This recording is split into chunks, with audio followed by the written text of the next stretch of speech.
Welcome, this is Admin reporting live for Prima Magazine from the ISC conference in Frankfurt. And we're here with Simon McIntosh-Schmidt, who's from the University of Bristol. And he made actually the first ARM-based supercomputer. So welcome. Thank you, nice to be here. Can you tell a little bit about yourself and about the center? Sure. So I'm a professor of high performance computing from the University of Bristol. And with some of my colleagues, we've designed and built Isambard, and Isambard's going to be the world's first production ARM-based supercomputer. We're actually doing this with Cray. It's going to be a Cray XE50, so this is a real production machine. It's not going to be just a test bed. We're actually going to run this as a real science cluster. So people will, from the UK will apply for time on this machine. They'll go through a science review process. We like what they want to do. They'll get time on the Isambard ARM machine, and hopefully they'll just log in and use it like they would any other big high-performance machine. But the difference is, under the hood, it will actually be the first generation of high-performance computing optimized ARM-based CPUs. The machine's due to arrive at the end of next month, at the end of July this year, and hopefully will then open up for science this summer. So it's very exciting times for us. What's the size of the machine? It's a full cabinet of the Cray XE50 hardware, so we'll actually have 168 dual socket nodes.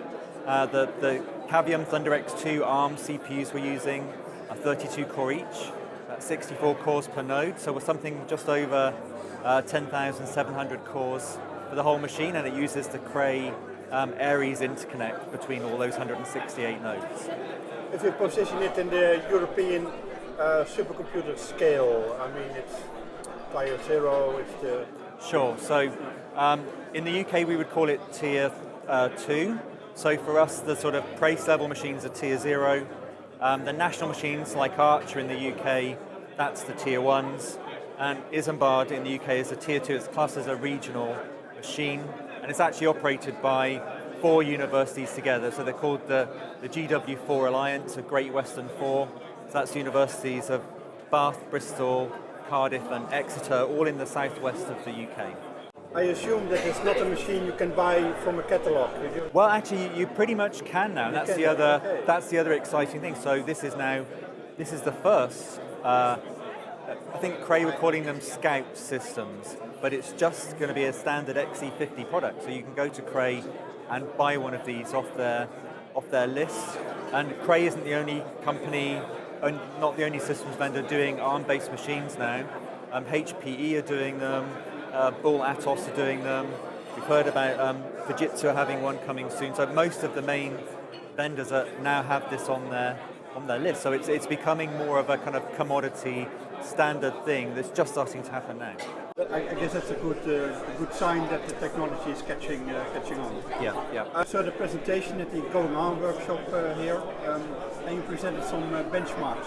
Sure. So can you tell a little bit about it? Sure. So because Isambard's really focused on real science, and it's part of our science ecosystem in the UK, what we did was we took the 10 most heavily used real science codes on our tier 1 machine on Archer, and we've been porting and optimizing those on. We've had some early access nodes, which are basically sort of white boxes, but with the right CPUs in, the Cavium ThunderX CPUs, and a pre-release of the Cray software stack. So we've got all of the Cray compilers and libraries and profilers and things like that, as well as all of the open source tools. So we have things like the GNU compilers and the Clang and Flang-based compilers as well. And we've gone through all our important science codes, and they're all already compiled and running well on our sort of prototype early access node. So those are lots of chemistry code, so things like VASP and CASTEP, lots of molecular dynamics code, so things like GROMACS and so on, NAMD. We've got CFD codes that are in our top 10, so things like OpenFOAM people would have heard of before, and also lots of sort of atmosphere and weather codes. So in the UK, the unified model from the Met Office is one of our key codes, an atmosphere code. We've also got NEMO, which is an ocean code. So those are all our sort of real science codes that are already running on this sort of prototype machine. And we were presenting results today across the board, performance was very competitive with the latest sort of x86. That'd be something like Skylake from Intel. So that was really great. The fact that it all pretty much just worked out of the box, just recompiled, was really good to learn that was the software ecosystem's that mature. That the performance was that good is really, really important, because that means this is a genuine option for people buying new machines. And I'm just very excited about what that means for our options when we're buying our future machines now. We'll have a bit more variety, a bit more competition, which will be good for us as the users. Just a little bit back on the machine itself. So the processors are ARM. Yep, Cavium Thunder X2, which is based on ARM. Yep. And the network interconnect and the memory system. So the network interconnect, because this is a Cray XE50, that actually gets us the Aries interconnect. Yep. So that's what they've been using with Intel-based systems for a long time. And also for us, interestingly, that's the same interconnect that's in the Archer Tier 1 machine. So when we do some comparisons, we already have real results on Archer with Aries and the Cray toolchain, and now we can run some tests on Isambard with Aries and the Cray toolchain, and the only real difference is the processor. So we've gone from an x86 to an ARM-based Cavium Thunder X2 processor, and almost everything else is the same.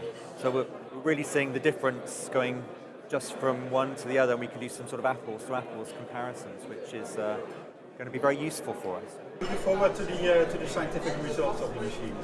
It should be really good. Hopefully, if the acceptance goes well, we'll be open for science this summer, and hopefully people will very quickly get used to the fact that it's ARM, but it works just like anything else they've used, and just start using it for real science. Thank you very much for this interview. Thank you. For Magazine, this was Reporting.